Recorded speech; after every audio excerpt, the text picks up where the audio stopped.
الحمد لله رب العالمين والصلاة والسلام على سيد المرسلين وعلى آله وأصحابه أجمعين۔ میرے بزرگوں اور عزیز طلبہ،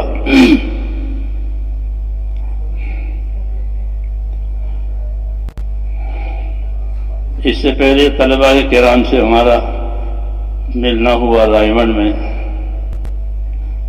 میں نے ان سے عرض کیا کہ اللہ تعالیٰ نے آپ کو بہت بڑا شرف عطا فرمایا ہے۔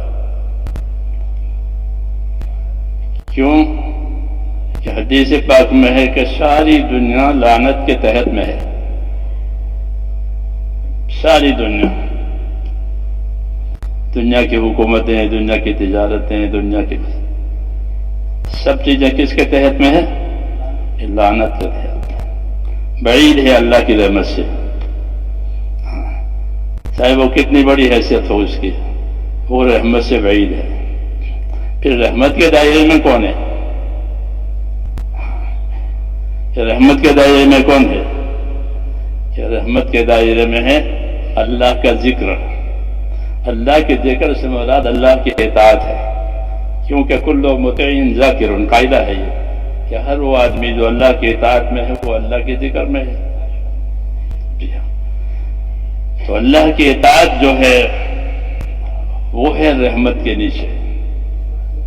پھر اطاعت کی طرف لے جانے والے جتنے اسباب اور وسائل ہیں وہ بھی، جو قاعدہ ہے شریعت کا، للوسائل حکم المقاصد، یہ قاعدہ ہے کہ وسائل کا وہی حکم ہے جو مقاصد کا ہے۔ اور مقصد طیب ہے تو وسائل بھی طیب ہے، مقصد خبیث ہے تو وسائل بھی صحیح ہے۔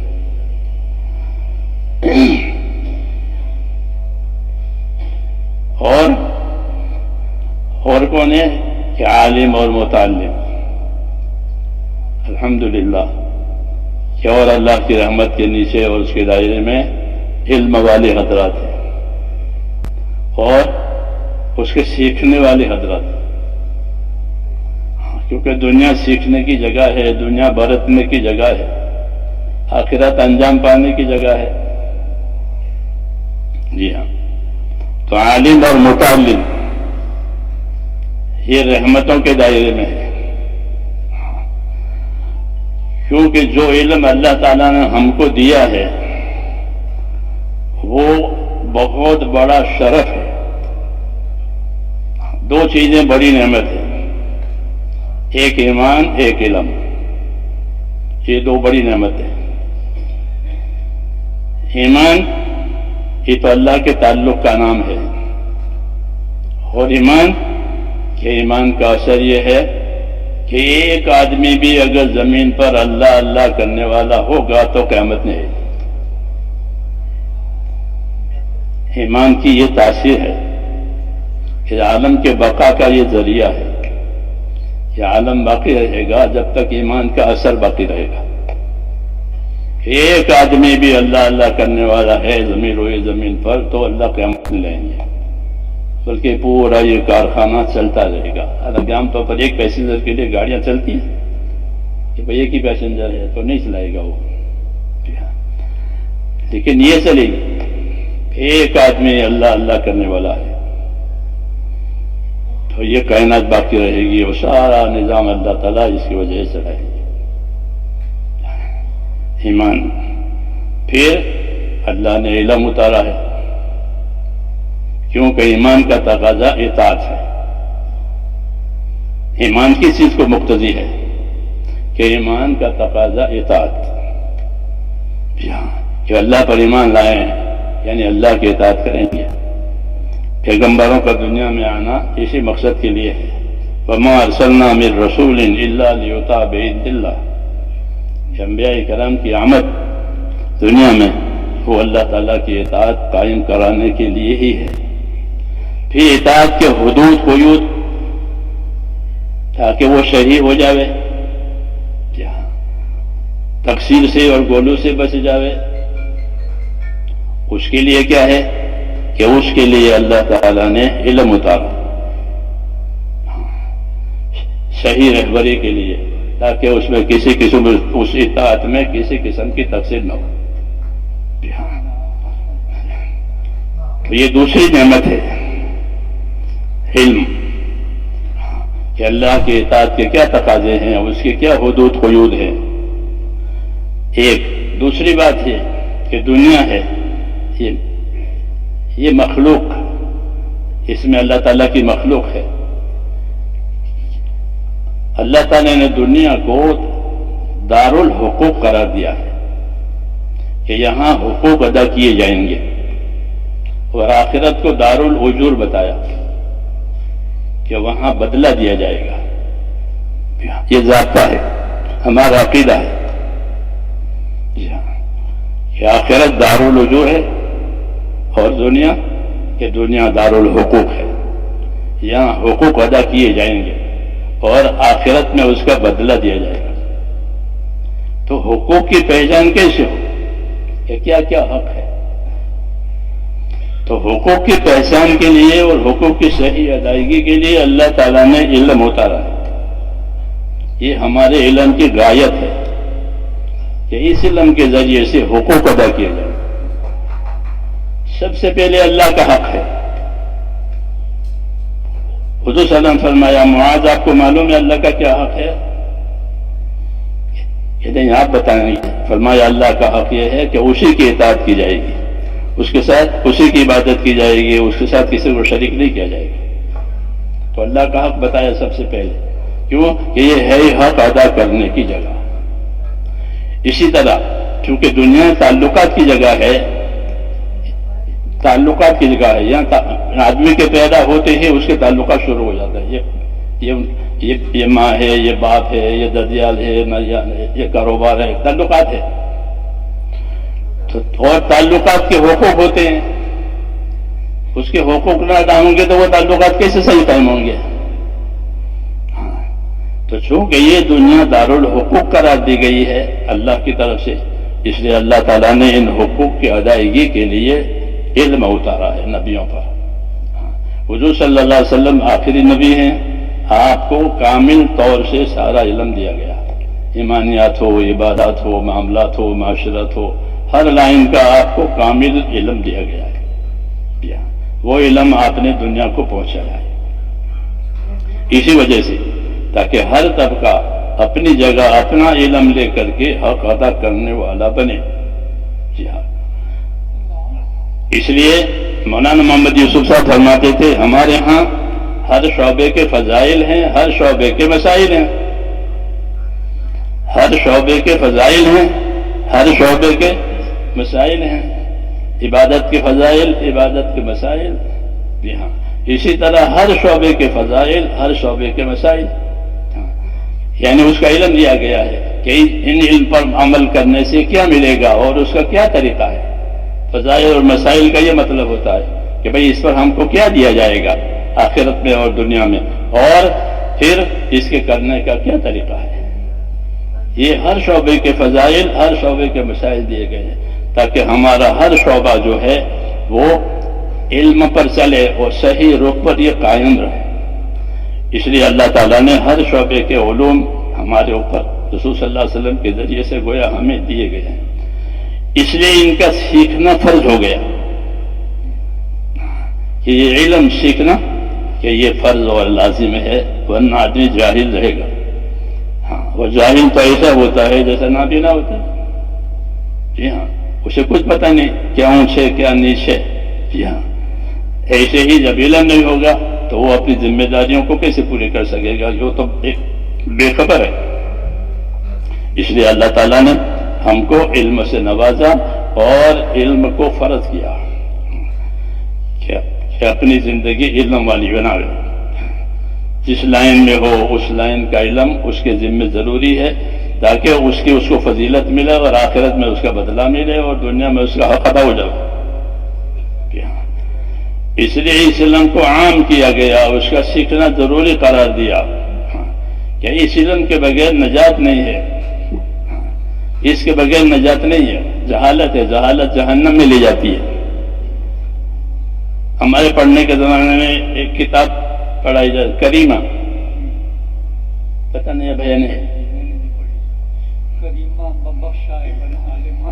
ہستہ مسیر کمندے ہوا. اب نہیں ہے. ہاں مختصر سی کتابیں ہوتی تھی، وہ کریمہ ہے، پندنامہ ہے، یہ پڑھ جائے. پندنامہ کے بارے میں تو ہمارے ایک بزرگ فرماتے تھے کہ تو سرانے رکھنے کی کتاب ہے کہ پڑھ کے سو جاؤ، اٹھ کے پڑھو.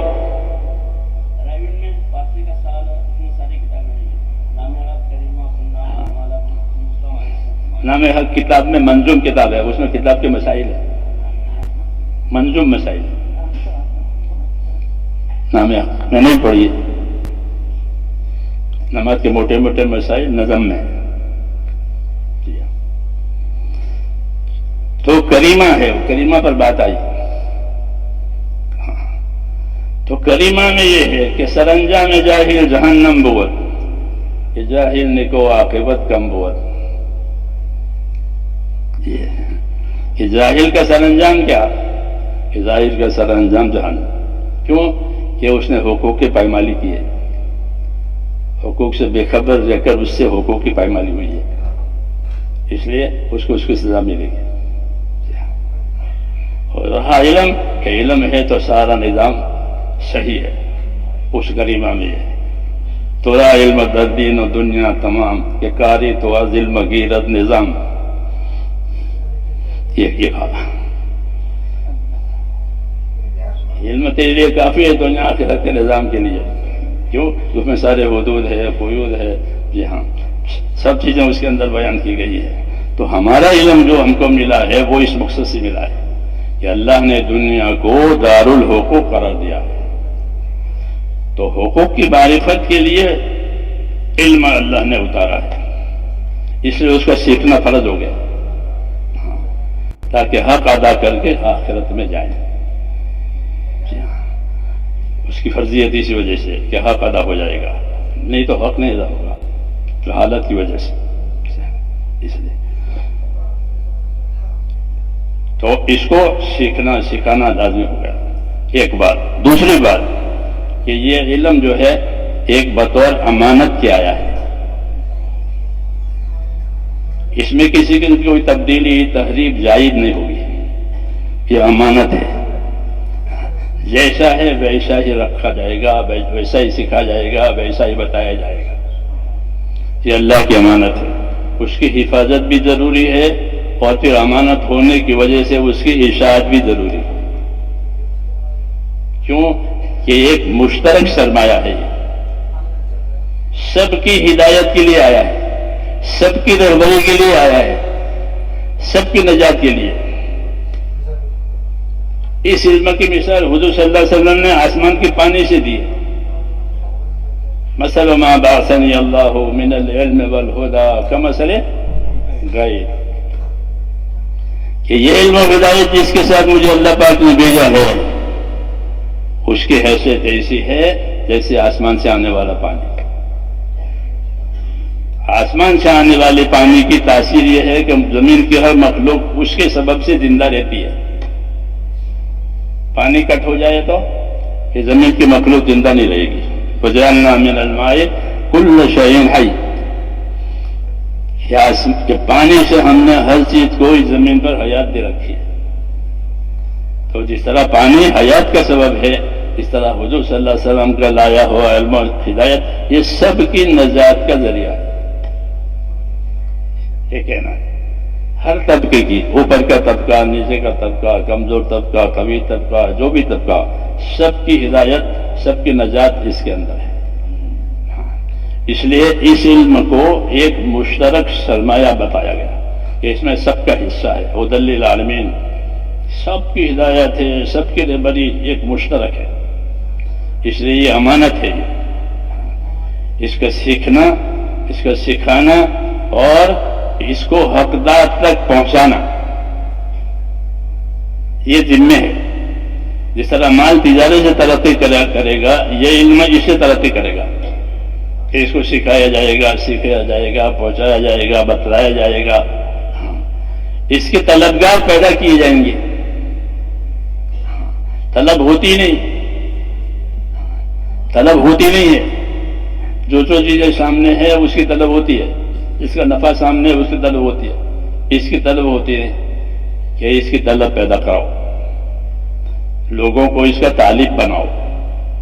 جس چیز کی طلب پیدا ہو جائے گی وہ چیز ترقی کرے گی. یہ موبائل دنیا میں دیکھ لو.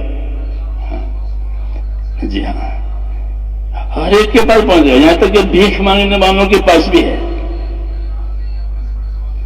بھیک مانگتے ہیں اور موبائل رکھتے ہیں، پتہ نہیں کیا مسائل ہیں ان کے. جی ہاں، ہم نے دیکھا رکشا میں بیٹھے اور جا رہے ہو اور موبائل ہے. ہمارے ساتھی ان بھکاریوں میں بھی محنت کرتے ہیں، تو مسلمان ہوتے ہیں اگر تو ان کو دعوت دیتے ہیں اور ان کو صحیح زندگی کی، تو بعض لوگ پھر بھیک چھوڑ دیتے ہیں اور بعض لوگ مغلط مانتے ہیں کہ جمعرات کو بھیک مانگ لیں، پھر ہفتے کے دن جائیں گے جماعت میں. اب ہمارے کارکن نے سنا. جی ہاں، کہ ہمارے ہر طبقے میں ہم محنت کرتے ہیں، ہمارے ساتھی محنت کرتے ہیں، اس میں یہ بھی ہے. جی ہاں، تو وہ پھر اس طرح کرے گا، آپ جمعرات مانگ لیں پھر ہفتے کے جماعت میں جائیں گے. پھر چھوڑ دیتے بعد میں پہنچے تو دکھوانا. تو میں نے کہا یہ علم ایک مشترک سرمایہ ہے اور اس میں سب کی رہبری ہے، سب کی نجات ہے. تو دو قسم کے لوگ ہو جائیں گے. ایک قسم وہ ہوگی کہ جن کو اپنی طلب ہے، اپنی فکر ہے کہ مجھے یہ حاصل کرنا چاہیے، وہ تو خود ہی آ جائیں گے اپنی طلب کی وجہ سے. یہ مجمع جیسے ہے، یہ اہل طلب کا مجمع ہے، یہ خود ہی پہنچ گئے. ایک بڑا طبقہ وہ ہے کہ جس میں کوئی طلب ہی نہیں ہے، نہ واقفیت کی وجہ سے، جہالت کی وجہ سے ان میں کوئی طلب نہیں. اپنے دین کی، اپنے آخرت کی، اللہ کے کیا انعامات ہیں، کیا اکرام ہے اللہ کی طرف سے، اس کی کوئی خبر نہیں ان کو. ان کا کیا کرنا؟ تو نبیوں کا طریقہ یہ رہا کہ ان میں طلب پیدا کرانا، ان کو اللہ کے انعام، اکرام، اپنی زندگی کی ذمہ داریاں یہ بتا کر ان کو اس پر لانا تاکہ وہ بھی دین سیکھے. بے طلبوں میں طلب پیدا کرانا، اس کو دعوت کہتے ہیں. طلب گاہوں کو طلب دینا، اس کو تعلیم کہتے ہیں. یہ تو طلبگار ہیں، ان کا تو حق ہو گیا، یہ تو مہمان ہو گئے. ان کے بارے میں تو حضور صلی اللہ علیہ وسلم کی وصیتیں ہیں. جی ہاں، یہ طلب کے ساتھ آئے ہیں کہ ان کو تو ان کا مطلوب دیا جائے گا، اور جن میں جو بے طلب ہیں کہ ان میں طلب پیدا کراؤ تاکہ وہ بھی زندگی کے مقصد پر آئیں اور اپنی زندگی کے مقصد کے مطابق اپنی زندگی گزاریں. تو اللہ تعالیٰ کی کتاب جو ہے وہ سب کے لیے ہے، علم سب کے لیے ہے، مشترک. اس لیے بے طلبوں میں طلب پیدا کرانا یہ ایک بڑا کام ہے. بڑا کام ہے. جیسے کہ دنیا میں کسی کو ایسی بیماری ہوگی کہ بھوک نہیں لگتی، نیند نہیں آتی، تو کیا کرتے ہیں کہ ایسا علاج کرو کہ اس کو بھوک لگے اور یہ کھانا کھائے بھوک سے. نیند نہیں آتی، نیند آنا ضروری ہے، بھوک لگنا ضروری ہے. تو ایسے ہی زندگی کا مقصد اور آخری طلب کہ یہ ضروری ہے، ورنہ تو زندگی بیکار ہو جائے گی اس کی. تو طلب پیدا کرانا، تو اللہ تعالیٰ نے نبیوں کے ذمے یہ بھی رکھا ہے کہ بے طلبوں میں طلب پیدا کراؤ. تو وہ بے طلبوں میں طلب پیدا کرانے کے لیے ان کے اوپر محنت کرتے تھے، اور اس محنت میں ان کو اپنی زندگی کی ذمہ داریوں کو سمجھاتے ہوئے اللہ کے انعامات، اکرامات، اللہ کیا دینے والے ہیں وہ بتاتے تھے. دوسرا کہ ان کے ساتھ حسن معاشرت اور اچھے اخلاق سے ان کے ساتھ معاملہ کرتے تھے، جس کی وجہ سے وہ مانوس ہوتے تھے. اگرچہ اس کام کی رفتار دھیمی ہے لیکن بنیادی ہے کہ اللہ کے انعام کرام بتا کر کے ان کو اللہ کی طرف متوجہ کرنا، آخرت کی طرف متوجہ کرنا، اپنی زندگی کی ذمہ داریوں کی طرف متوجہ کرنا. پھر اگر وہ نہیں مانتے ہیں تو کہ اگر وہ نہیں مانتے ہیں تو ان کو چھوڑتے نہیں ہیں، بلکہ انبیاء کرام صبر کر کے اپنا کام پورا کرتے ہیں اور ان کے ساتھ حسن اخلاق سے، حسن معاشرت سے زندگی گزارتے ہیں۔ جی ہاں، اس لیے ہر نبی دنیا میں اخلاق کے ساتھ آیا اور ترغیب کے علم کے ساتھ بھیجا گیا کہ ترغیب کا علم یہ ہر نبی کو دیا تاکہ لوگوں کو ترغیب دے کہ اللہ تعالیٰ نے تمہارے لیے کیا کیا تیار کیا ہے، اللہ تمہیں تمہاری اطاعت اور عبادت پر کیا کیا دینے والے ہیں۔ ترغیب کا علم یہ ہر نبی کے پاس آیا، رسول صلی اللہ علیہ وسلم کے پاس بھی آیا، آپ نے خوب ترغیبیں دی ہیں۔ جی ہاں، کہ اللہ یہ دینے والے ہیں، اللہ یہ کرنے والے ہیں، اللہ اس طرح تمہارے حالات کو بنائیں گے، تمہارے عمل پر یہ حالات ہو جائیں گے، وغیرہ وغیرہ۔ فضائل تاکہ لوگوں میں جس کی رغبت پیدا ہو جائے۔ دوسرا طریقہ ان کو مانوس کرنے کا وہ انبیاء کرام علیہ الصلوۃ والسلام کے اخلاق، ہمدردی، ان کی ناشائستہ حرکتوں پر صبر کرنا، یہ دوسری چیز ہے جو ان کو مانوس کرتی ہے۔ رسول صلی اللہ علیہ وسلم چونکہ سب سے اشرف اور اعلیٰ انبیاء کرام میں، آپ کو اللہ تعالیٰ نے اخلاق کا سب سے اونچا معیار دیا گیا، کیونکہ آپ کے سامنے جو جہالت تھی، جاہلیت تھی، وہ بھی بہت پکی تھی، پکی جاہلیت۔ ہاں، کتنے صدیاں گزر گئی تھی اس جاہلیت پر، تو جاہلیت کا توڑ اس کے سوا نہیں ہو سکتا تھا کہ اچھے اخلاق کے ساتھ ایک بات چلائی جائے، اس کی وجہ سے جاہلیت کٹی۔ جی ہاں، اور لوگ آپ کی طرف متوجہ ہوئے، سب سے پہلے آپ کی امانت، آپ کی صداقت ظاہر ہوئی۔ ہاں، ایک مدت تک کہ یہ آدمی سچا ہے، یہ آدمی امانت دار ہے، تو لوگ مانوس ہوئے۔ پھر آپ صلی اللہ علیہ وسلم نے اپنی دعوت رکھی اور زندگی کا مقصد کی طرف متوجہ کیا کہ اصل زندگی تو عبادت کی زندگی ہے اللہ تعالیٰ کی، اور اس پر آپ نے اس انداز سے محنت کرائی کہ لوگوں کو اللہ کے انعامات اور اکرامات بتائے اور زندگی کی ذمہ داری کے کیا نتائج آئیں گے موت کے بعد، اور یہ بتایا کہ اصل زندگی تو آخرت کی زندگی ہے۔ دنیا ہمارے لیے پیدا کی گئی ہے اور ہم آخرت کے لیے پیدا ہوئے ہیں، یہ بتایا گیا۔ اور آخرت کے لیے کہ آخرت کے لیے یہ ہے، تو ہم کو آخرت بنانے کے لیے آخرت والا علم دیا ہے۔ جو علم ہم کو ملا ہے وہ آخرت بنانے والا علم ہے۔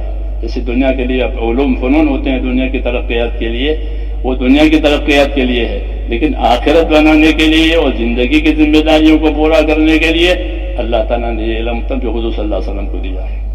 قرآن و حدیث کا علم یہ زندگی کی ذمہ داریوں کو پورا کرنے کے لیے ہے، حقوق کی ادائیگی کے لیے ہے، ہاں، اور آخرت کے رجعت بھی اسی پر ہے۔ اس لیے کہا کہ یہ اتنا ضروری ہے زندگیوں کے لیے جتنا کہ زمین کے لیے بارش کی ضرورت ہے، کہ زمین کے لیے جتنی بارش کی ضرورت ہے کہ بارش کے بغیر زمین کی کوئی آبادی نہیں ہو سکتی، ایسے ہی اس کے بغیر کہ زندگی کوئی آباد اور کامیاب ہو ہی نہیں سکتی جب تک اس کو دیا۔ اس لیے یہ دیا گیا اور اس کے ساتھ اس کی محنت دی گئی کہ اس کی محنت کرو اور لوگوں کو اس کے کیا کیا اس کے اندر خوبی ہے اور کیا کیا اس کے پیچھے ملنے والے ہیں انعامات اللہ تعالیٰ کے، اس کی ترغیب۔ جی ہاں، تو اس طرح یہ کام ہوا تو لوگوں میں دھیرے دھیرے اس کی طلب پیدا ہوئی، یہاں تک کہ پھر یہ طلب بڑھ گئی جو اس کی محنت ہوئی اور لوگ خوب اس کے طالب ہوئے۔ جی ہاں، اور اپنی طلبوں سے بڑے بڑے علوم حاصل ہوئے، اللہ تعالیٰ نے کامیابی دے دی۔ بے طلب ماحول تھا، بعد میں اس میں طلب آ گئی اور پھر اللہ تعالیٰ نے اس کو انجام تک پہنچایا۔ تو اس لیے ہماری زندگی کی ذمہ داری ہے کہ یہ ایمان اور علم یہ دو ہماری زندگی کی بنیادیں ہیں اور یہ ایک مشترک امانت ہے، اس میں خود بھی اپنے آپ کو قائم رکھنا ہے اور دنیا میں یہ چیز چلے اس کے لیے ہمیں محنت کرنی ہے۔ تو اس محنت کے لیے یہ ایک محنت اللہ نے ہم کو یہ بھی ایک محنت دی ہے، یہ محنت چلتی ہے تو لوگوں کی زندگیوں میں تبدیلیاں آتی ہیں، آخرت کی طرف شعور اور دھیان بڑھ جاتا ہے اور پھر وہ اپنی زندگی کی ذمہ داریاں پوری کرنے کے لیے سیکھتے ہیں یا جاننے والوں سے پوچھتے ہیں۔ طلب کی علامت ہے کہ سیکھے یا جاننے والوں سے پوچھے، تو یہ بات پیدا ہو گئی۔ چنانچہ اب لوگ ان مسائل کو اور دینی باتوں کو طلب کی وجہ سے پوچھنے لگے، اگرچہ یہ 100% نہیں ہوا ہے لیکن اللہ کا بہت فضل ہوا کہ پھر بھی بہت ایک مقدار میں بڑی طلب پیدا ہو گئی ہے۔ اس لیے اللہ تعالیٰ نے ہم پر یہ کرم کیا ہے کہ ایک تو ہم کو علم دیا ہے اور علم کے ساتھ ہم کو اس کی دعوت اور محنت دی کہ حضور صلی اللہ علیہ وسلم نے اپنے تمام علوم کو دعوت کے ساتھ جوڑا ہے۔ جو علوم آپ پر نازل ہوئے آپ نے اس کی دعوت دی ہے، آپ نے اس کے ساتھ لوگوں کو بلایا ہے، کیونکہ یہ مشترک ہے، سب کے لیے آیا ہے۔ اس لیے یہی ہماری ذمہ داری ہے کہ بھئی علم کی کیا غایت ہے؟ کہ علم کی غایت یہ ہے کہ اپنی ذات سے اپنے آپ کو اس علم کا پابند کرنا اور دنیا میں اس علم کو رائج کرنا تاکہ سب کی آخرت بنے اور دنیا سلامت رہے۔ اس علم کے دو فائدے ہیں کہ دنیا آخرت بن جائے گی اور دنیا اس علم کی وجہ سے سلامت رہے گی، کیونکہ اس علم میں حقوق کی ادائیگی کی ہدایت ہے کہ اس علم کے ذریعے سے حقوق ادا ہوں گے۔ ظاہر بات ہے جب حقوق ادا ہوں گے تو کوئی فساد نہیں ہوگا۔ فساد ہوتا ہے وہ حقوق کی پائمالی کی وجہ سے ہوتا ہے۔ جب حقوق کی پائمالی نہیں ہوگی تو پھر یہ آباد ہو جائے گی۔ اس لیے حضور صلی اللہ علیہ وسلم کی تعلیم کے ذریعے سے لوگ بھائی بن گئے اور یہی آپ کی رہبری بھی تھی، کونوا عباد اللہ اخوانا، اللہ کے بندے رہو، آپس کے بھائی رہو۔ تو اللہ کی بندگی کا حق بھی ادا کرنا ہے، آپس کی بھائی چارے کا حق بھی ادا کرنا ہے۔ اس کے لیے اللہ تعالیٰ نے ہمیں یہ علم دیا ہے، یہ اپنی ذات سے سیکھنا بھی ہے اور دوسروں میں اس کی اس لیے محنت کرنی ہے تاکہ وہ بھی اس کو حاصل کرے۔ اس لیے پڑھنے کے زمانے میں پڑھنا ہے اور محنت سے پڑھنا ہے، ہاں، کیونکہ یہ علم بغیر محنت کے ملتا نہیں ہے۔ بزرگوں نے فرمایا کہ یہ دو محنتوں سے پرواز کرتا ہے، ایک حاصل کرنے کی محنت، ایک عمل کرنے کی محنت۔ تحصیل اور تعمیل یہ دو بنیاد ہیں کہ اس کے حاصل کرنے میں محنت کی جائے، اچھی طرح سے اس کی محنت کی جائے، پھر اس کے ساتھ ساتھ اس پر عمل بھی ہو جائے، ہاں، کیونکہ یہ عمل کرنے کے لیے آیا ہے، یہی اس کی جان ہے کہ اپنا علم پر عمل کیا جائے، ہاں، تو اپنی ذات سے اپنا اس کو پابند بنانا، ہاں، یہی اس کی اصلی غایت ہے کہ علم سے مراد عمل ہے۔ پھر اپنا عمل بناتے ہوئے یہ بھی عمل میں شامل ہے تعمیل میں کہ دوسروں میں اس کی دعوت دی جائے، دوسروں کو اس کا طلبگار بنایا جائے، کیونکہ جس چیز کی دعوت ہوگی تو وہ چیز ترقی کرے گی، جو ترقی کرے گی وہ چیز باقی رہے گی، جس کی دعوت نہیں ہوگی تو وہ کیسے ترقی کرے گی، وہ ترقی نہیں ہو تو کیسے باقی رہے گی۔ تو یہ بقا کا یہی ذریعہ ہے۔ اس لیے کہتے ہیں پڑھنے کے زمانے میں کہ پڑھیں اور خوب محنت سے پڑھیں یکسوئی کے ساتھ، کیونکہ یکسوئی کے بغیر یہ ملتا نہیں ہے، ہاں، اس کے آداب ہیں، اس کی یکسوئی ہیں۔ اور پھر جب پڑھ لیں فارغ وقت ہے کہ تو اس عمل کو اس علم کو اپنے عمل میں لانے کے لیے دوسروں میں جا کے محنت کریں، ہاں، دوسروں میں جا کے محنت کریں تاکہ اس عمل پر عمل کرنے کے مواقع ہم کو حاصل ہو جائیں، ہاں، جس طرح مال تجارت سے ترقی کرے گا اسی طرح یہ علم اس محنت سے ترقی کرے گا، کہ پھر جن میں طلب نہیں ہے ان میں طلب آئے گی۔ چنانچہ محنت کے ذریعے سے لوگوں نے اگر ان میں طلب نہیں، ان کو موقع نہیں ملا تو انہوں نے اپنے اولادوں کو بنایا، دور دور جزیروں میں ہم جانا ہوا، فیجی وغیرہ میں، تو وہاں مدرسے چل رہے ہیں دور دور جزیروں میں۔ ان جزیروں میں تو معلوم ہوا کہ جماعتیں پہنچی اور جماعتیں پہنچا ان کو ذمہ داری بتائی، تو ان کا ہمارا تو وقت نکل گیا لیکن ہماری اولاد، تو انہوں نے ہاں جی ہاں، تو وہ مدرسہ تھا۔ میں فیجی میں ایک دور کے علاقے میں گیا تو ایک کسی مناسبت سے میں نے کوئی شعر پڑھا تھا مولانا اسد اللہ صاحب کا، جی ہاں، تو یہ صاحب مجھے وہ شعر دہراؤ۔ میں نے کہا آپ کون ہیں؟ کہ میں بنگلہ دیش سے ہوں اور یہاں مدرس ہوں، میرے وہاں یہاں مدرسہ ہے اور میں پڑھاتا ہوں۔ تو وہاں دور دور جزیروں میں مدرسے ہو گئے، الحمدللہ لوگوں میں طلب پیدا ہو گئی۔ تو بارش کی طرح سے برس، یعنی محنت ہوئی کہ بارش کی طرح سے چیزیں زندہ ہو جاتی ہیں۔ اس لیے ہم کو اللہ تعالیٰ نے یہ ذمہ داریاں دی ہے کہ ہمارے ساتھ علم بھی ہے اور پھر اس علم کی دعوت اور محنت بھی ہے، تو وہ بے طلبوں کو بھی مفید ہوگا اور طلب کرنے والوں کی ترقی ہوگی۔ اس لیے یہ ترتیب ہے کہ پڑھنے کے زمانے میں تو اہتمام سے پڑھیں، ہاں، پورا رسوخ کے ساتھ، اور فارغ وقت میں اس سنت کو ادا کرنے کے لیے، دعوت کی سنت کو ادا کرنے کے لیے لوگوں میں جائیں اور جماعتیں بنا کر کام کریں۔ یہ ہماری عرض ہے، انشاءاللہ اس کے لیے تیار ہیں۔